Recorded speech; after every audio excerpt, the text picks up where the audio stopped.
الحمد لله الذي جعلنا من المتمسكين بولاية مولى الكونين أسد الله الغالب علي بن أبي طالب مظهر العجب. الحمد لله وكفى وسلام على عباده الذين اصطفى. اما بعد، میں نقوی صاحب کا اور چرچ کلب کے تمام احباب کا بہت مشکور ہوں کہ اتنی خوبصورت محفل چل رہی اور مجھے اس میں شرکت کی دعوت دی. ہمارا معاشرہ بنیادی طور پر مردہ پرست معاشرہ ہے. جب ہماری آدمی مر جاتا ہے تو اس کی ساری خوبیاں بڑی فریادی سے بیان کی جاتی ہیں، اور میں نے تو بعض جگہ دیکھا ہے کہ اس کی وہ خوبیاں بھی بیان کی جاتی ہیں جو مرنے والے کو خود بھی نہیں پتہ ہوتی. لیکن جب تک وہ صاحب ہنر زندہ رہتا ہے اس کی زندگی کو اذیت بنایا جاتا ہے. استفادہ تو بہت دور کی بات ہے، ہم اس کے علم اور اس کے ہنر کو ماننے کو بھی تیار نہیں ہوتے. آپ نے جو یہ محفل سجائی ہے یہ دراصل اس رویے کے خلاف ایک احتجاج ہے، یا یوں میں کہوں کہ معاشرے کا یہ ایک علاج ہے کہ جو زندہ ہیں جب تک اللہ نے ان کو زندگی دی ہے جتنا بھی ہم ان کو استفادہ. اچھا، دو فائدے ہوتے ہیں اس طرح کی محفل کے. ایک تو صاحب علم اور صاحب ہنر جو ہوتا ہے اس کی حوصلہ افزائی ہوتی ہے، اور وہ یہ سمجھتا ہے کہ وہ بے حصوں کے درمیان نہیں رہتا. دوسرا فائدہ یہ ہوتا ہے کہ جو ہمارے بچے ہوتے ہیں ان میں تشویق پیدا ہوتی ہے، ان پر پیغام جاتا ہے کہ اب وہ بھی اگر علم و ہنر میں آگے بڑھیں گے تو اسی طرح ان کی بھی عزت افزائی کی جائے گی. درس صاحب سے ہمارا بہت پرانا تعلق ہے، لیکن اس تعلق کے باوجود ان کی جتنی سرگرمیاں ہیں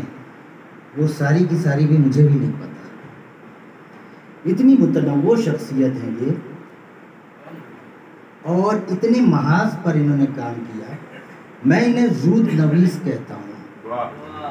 اچھا، جو لوگ زود نویس ہوتے ہیں ان کی تحریر میں ایک خامی یہ آ جاتی ہے کہ پھر وہ تحریر میں کوئی نہ کوئی ریپیٹیشن شروع ہو جاتی ہے. لیکن درس صاحب کی خصوصیت یہ ہے کہ ان کی ہر کتاب میں ایک ندرت ہے، ایک موضوع ہے. آپ کو الگ ایک موضوع ان کی ہر کتاب میں آپ کو ایک الگ موضوع ملے گا. اس کی وجہ کیا ہے ان کی زود نویسی کی؟ اس کی بنیادی وجہ یہ ہے کہ یہ ایک تو وسیع المطالعہ ہے، اور ان کی جو سرگرمیاں ہیں، ان کی جو ایکٹیویٹیز ہیں، ان کا دائرہ بھی بڑا وسیع ہے. انہوں نے اپنے اوائل جوانی میں جو ہے وہ اشتراکیت، اس دور میں اشتراکیت کا ایک زور تھا، اس کا بڑا گہرا مطالعہ کیا. اچھا، اشتراکیت کا مطالعہ کرنے کے لیے ضروری ہوتا ہے کہ دوسرے جو سسٹم ہے، کیپٹلزم ہے یا اور دوسرے نظام ہیں، ان کو بھی تقابل میں پڑھنا پڑتا ہے، اور انہوں نے اسے کثرت سے پڑھا اور بڑی بہترین جو ہے وہ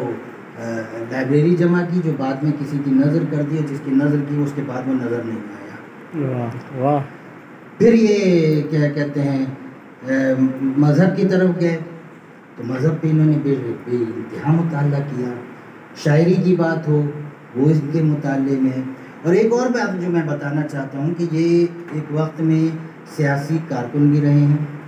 اور قوم پرست جماعتوں سے ان کا بہت گہرا تعلق رہا ہے. ان کے اپنے ایک نظریات تھے، سیاسی نظریات تھے، اور اس کے تحت یہ ان جماعتوں کے ساتھ انہوں نے کام کیا. تو یہ سندھ کی سیاسی اپروچ اور سیاستدانوں کی جو ذہن ہے اس کو بھی مطالعہ کر چکے ہیں. ان کا اس میں بھی بڑا گہرا جو ہے مطالعہ ہے، اور کافی عرصے سے انہوں نے کیونکہ سیاست کو طلاق دے دی ہے تو اس لیے اس موضوع پر یہ لکھتے نہیں. حالانکہ میں نے اسے کہا تھا کہ ابھی طلاق رجعی دی ہے تو یہ واپس آ سکتے ہیں، مگر یہ انہوں نے سیاست کو چھوڑ دیا. یہ سندھ کے ایک بہت بڑے ادارے انجمن امامیہ جو قدمگاہ مولا علی کا دیکھ بھال کرتی ہے، جو نجف سندھ کہلاتا ہے، اس کے میڈیا کوارڈینیٹر بھی ہیں، اور سوشل میڈیا پر بھی ان کو ایک فن حاصل ہے. مثلا یہ کہ ہمارے آپ میں کسی کے خلاف اگر یہ سوشل میڈیا پہ آ جائیں تو ہم گھر سے باہر نکل نہیں سکتے. وہ کس طرح ان کو حاصل ہے وہ بھی یہی بتائیں گے کہ ان کو کیا حاصل ہے. بہت کچھ لکھا ہے انہوں نے، اور خاص طور پہ سندھ کے حوالے سے. سندھ کی آپ جب اگر سندھ پر ریسرچ کرنے بیٹھے نا کہ آپ سندھ کی تاریخ، سندھ کی شاعری، سندھ کی تصوف کی تحریک، سندھ کی سیاسی تحریک آپ پڑھیں تو اس میں آپ عبدالستار درس کو اگنور نہیں کر سکتے. یہ ایک معتبر نام، ایک مستند نام جو ہے وہ آپ کا سامنے آتا ہے. انہیں پڑھے بغیر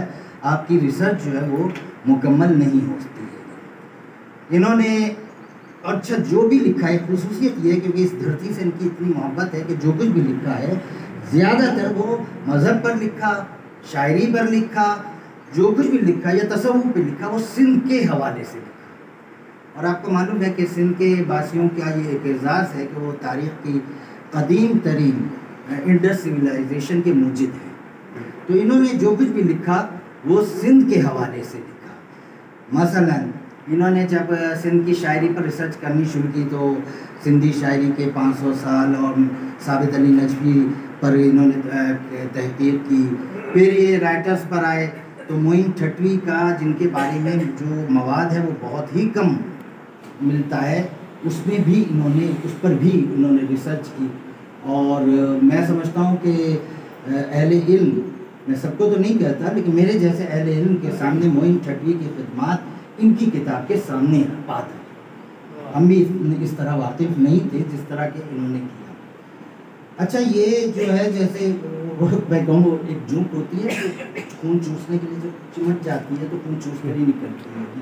ان میں یہ تھوڑی سی یہ بھی خوبی ہے، جس کام کے پیچھے پڑ جاتے ہیں جب تک اس کا پورا خون نہ چوس لیں یہ اس کو جو ہے وہ چھوڑتے نہیں، یہ اسے چھوڑتے نہیں. اچھا ان کی جو تحریر ہے اس میں آپ کو صرف روایت نہیں ملے گی، اس میں آپ کو درایت بھی ملے گی. صرف مطالعہ نہیں ملے گا، مشاہدہ بھی ملے گا. وہ کیسے؟ اب یہ کچھ لکھنے بیٹھے ہیں تو اس میں مطلب جہاں یہ سمجھتے ہیں کہ یہ صرف پڑھنے سے کام پار نہیں چلے گا، یہ پھر سفر کرتے ہیں. ہم نے سنا تھا پرانے قدیم مورخین کے بارے میں کہ وہ ایک روایت حاصل کرنے کے لیے لمبا سفر کرتے تھے، ایک واقعہ معلوم کرنے کے لیے لمبے سفر کرتے تھے. اس روایت کو انہوں نے زندہ رکھا ہے. یہ کمپیوٹر پہ بیٹھ کر سارے مواد نکال کے اسے کمپائل نہیں کر دیتے بلکہ یہ سفر کرتے ہیں، یہ لوگوں سے ملتے ہیں. تصوف پہ انہوں نے کام کیا. میں سمجھتا ہوں کہ سندھ میں جتنے مزارات ہیں ان کے بارے میں، ان کی تاریخ کے بارے میں جتنا عبدالستار درس صاحب کو معلوم ہے، شاید ہی کوئی محقق سب کے بارے میں اتنا جانے. ہو سکتا ہے کوئی جانتا ہو لیکن عموماً میں نے نہیں دیکھا. یہ تقریباً سندھ کے ہر مزار پر گئے، وہاں ملے. ایک اور میں آپ کو خوبی بتاؤں وہ یہ ہے کہ سندھ کی ایک خصوصیت یہ رہی ہے، یہ ہمارے یہاں کچھ تاریخ میں کچھ سرکاری تاریخیں لکھی گئیں تو اس میں کچھ غلط بیانیاں بھی ہوئیں. تو ہمارے یہاں بغداد کو بڑی اہمیت دی جاتی ہے کہ بغداد ایک وقت میں علمی لحاظ سے، تاریخی لحاظ سے ایک جدید شہر تھا. لیکن ہمارے یہاں یہ بھول جاتے ہیں کہ بغداد سے کہیں زیادہ ترقی یافتہ ٹھٹا شہر. خود جہانگیر نے اپنے دور میں لکھتا ہے کہ 53 یونیورسٹیز صرف ٹھٹا میں تھیں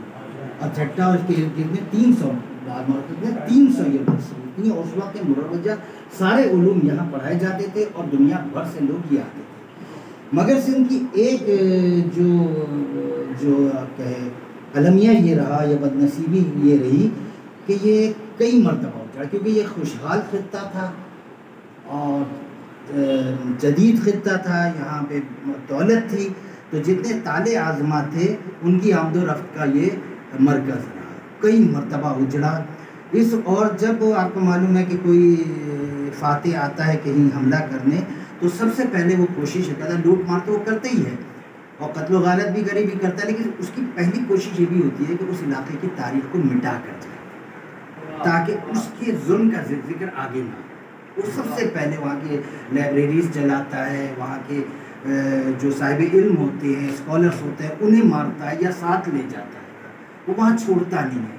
تو سندھ کے ساتھ بھی یہ ہوا کہ اس کی کتابیں جلائی گئی، اس کی تاریخ جلائی گئی. اچھا جب کتابیں جل جاتی ہیں نا، جب کسی یہ اگر آپ تاریخ پڑھیں تو آپ کو مزہ آئے گا، جب کتابیں جل جاتی ہیں، کسی علاقے کی تاریخ جل جاتی ہے، اس کے مقامات جلا دیے جاتے ہیں، نیست و نابود کر دیے جاتے ہیں، لوٹ لیے جاتے ہیں، تو پھر صفوں سے نکل کر وہ تاریخ سینوں میں آ جاتی ہے، اور وہ پھر سینہ بسینہ جو ہے وہ چلتی ہے۔ اچھا ان کا جو ایک انوکھا کام ہے، جو میں نے مطلب اپنے حلقے میں جن لکھاریوں سے ملا ہوں ان میں نے نہیں دیکھا، ان کا انوکھا کام یہ ہے کہ انہوں نے سینہ بسینہ چلنے والی روایات کو بھی صفوں میں منتقل کیا، اور یہ بہت بڑا کام ہے کہ وہ چیزیں جو ہمیں کتابوں میں نہیں ملتی ہیں لیکن شواہد و قرائن ہمیں بتاتے ہیں، اس کی تاریخی نسبتوں کے شواہد و قرائن بتاتے ہیں ہمیں، تو اس کے لیے انہوں نے سینہ بسینہ چلنے والی روایتوں کو بھی کتاب میں جمع کر کے اور آئندہ کے لیے اس کو ایک کتابی حوالہ دیا۔ بی بی مہام کا ذکر ہوا، بس یہ میں اور بتاؤں کہ بی بی مہام کوئی روضہ کی اور بی بی مہام کی یہاں موجودگی، جو اصل نام ان کا بی بی ختیجہ بنت امام موسیٰ کاظم علیہ السلام ہے، مقامی طور پہ بی بی مہام کہلاتی ہیں، تو بی بی مہام کی موجودگی اس علاقے کے لوگوں کو تو شاید پتہ ہو، مگر اس کو ڈسکور کرنا، اس کو لوگوں تک پہنچانا، اور آج وہ جو مرکز بنا ہے، بہت سے لوگوں نے کریڈٹ لیا، خاص طور پہ مولانا صاحب جو ہیں اکثر کریڈٹ لیتے ہیں کہ یہ میں نے ڈسکور کیا، مگر حقیقت یہ ہے کہ اس سے بہت پہلے پراڈو ایک رسالہ یہ نکالتے تھے، اس میں بھی انہوں سب سے پہلے میں نے کم از کم اس میں ان کا یہ ڈسکوری پڑھی کہ یہ ایک ایسی شخصیت یہاں پر موجود ہے، اور بی بی مہام کے لیے انہوں نے جتنے سفر کیے، اگر یہ ہم یہاں سے کرنا شروع کریں تو میلوں تک جا سکتے ہیں، یہ اتنے سفر انہوں نے بی بی مہام کے لیے کیے، اور آج بھی یہ اس میں، اور سب سے بڑی بات یہ کہ یہ اپنی تکلیف دہ بیماری کے باوجود، جس کی اذیت سے یہ دوچار ہیں ایک عرصے سے، اس کے باوجود اس میں جو لوگ ہمت ہار دیتے ہیں، ذہن کا بیمار ہوتا ہے تو آدمی کے ذہن میں جو خیالات ہیں وہ ربط نہیں پا پاتے، وہ قلم پہ نہیں آ پاتے، اس اذیت ناک بیماری جسے یہ دن رات دوچار ہے، جس میں یہ سو نہیں پاتے، نیند پوری نہیں کر پاتے، پتہ نہیں ان کو، یہ بھی کہا اور بہت خوب کہا انہوں نے کہ ان کو چنا گیا ہے، انہوں نے کسی کو نہیں چنا، ان کو اس کام کے لیے چنا گیا، کیونکہ اس بیماری، جس بیماری کا یہ شکار ہے، اللہ نہ کرے کوئی اس اذیت سے گزرے، اس میں بھی قلم کا چلتا رہنا جو ہے وہ بہت بڑا کام ہے، اور ابھی یہ ایک بہت بہترین کتاب پر کام کر رہے ہیں، تو میں نہیں کہوں گا، اب ان سے اجازت نہیں لی ہے، یہی بتائیں گے، اور ایک مشورہ، ایک گزارش میں نے بھی ایک موضوع پر کہی ہے اور میں نے وعدہ کیا اس موضوع پہ بھی کام یہ کریں گے، تو اللہ تعالیٰ انہیں سلامت رکھے، اللہ ان کی بیماری کو، ان کی اذیت کو ختم کرے، کیونکہ ان کی ہمیں سندھ دھرتی پر ضرورت ہے، جتنا کام اس شخص نے کیا، سندھ میں جتنے سرکاری ادارے جو اس کام کے لیے بنائے گئے ہیں، وہ سارے مل کر بھی اتنا کام نہیں کر سکتے، اور ایک ایسے آدمی نے جو بے سر و سامانی کا شکار ہے، پھر بھی وہ اللہ تعالیٰ